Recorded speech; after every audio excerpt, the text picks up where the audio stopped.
Did you know there's one tool that you absolutely need to keep on top of your mail? It's a letter opener. Yes, I have letter openers like this, and even on the back I have directions what to do. It says, conquer your paperwork. Before you sit down on a piece of paper, stop.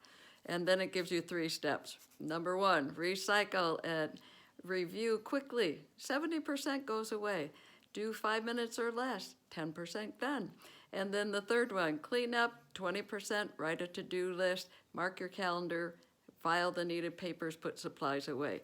So when you have it, we have been taught to look through the return address labels, but then the pile starts. So instead, take your letter opener, turn it over on the back, and that is the sound of control.